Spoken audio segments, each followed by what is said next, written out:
ایک بہت ہی خوبصورت ناول جس کا نام ہے اوڑھنی. یہ ایک جلد میں 2 ناول ہیں اور اس کا ایک ناول ہے جو چلے تو جہاں سے گزر گئے.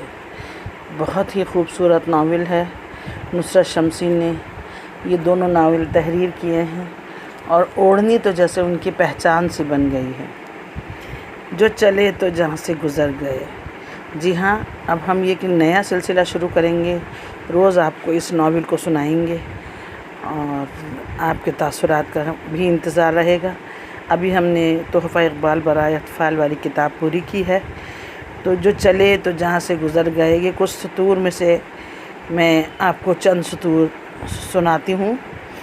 وہ دوڑ کر اپنے کمرے میں چلی جائے اور اس بستر چادر سے لپٹ جائے. اس کھڑکی کے پٹ پکڑ کر چاند کو تکے. سورج نکلنے سے پہلے اسے بند کر دے.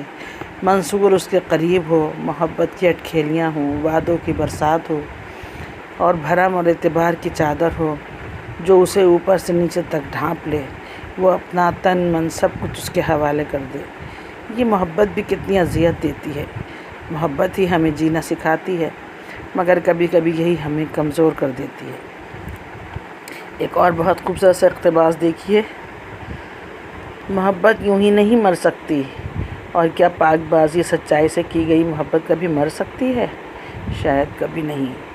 یہ تو ہم سامنے والے پر اپنی لاتعلقی جتا کر خود کو جھوٹی تسلی دیتے ہیں اور دل میں اٹھنے والے غبار کو ٹھنڈا کرنے کی کوشش کرتے ہیں اور سوچتے ہیں کہ سامنے والے کو یہ چوٹ دے کر ہم اسے تڑپا دیں گے.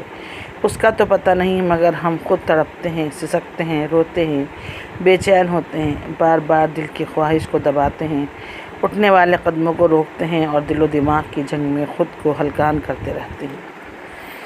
یہ بہت ہی خوبصورت کہانی ہے. یہ کزنس کی کہانی پر ہے اور اس کا عنوان جو ہے وہ اس کہانی پر بالکل حرف صادق آتا ہے. جو چلے تو جہاں سے گزر گئے. ایک اور اقتباس دیکھیے، چند لائنیں. منصور مرد بے وفا ہوتا ہے. اس کی نفرت میں وہ محبت نہیں، اس کی فطرت میں وہ محبت نہیں جو عورت کی فطرت میں ہے. وہ بہت جلد اپنے وعدے بھی بھول جاتا ہے اور محبت بھی.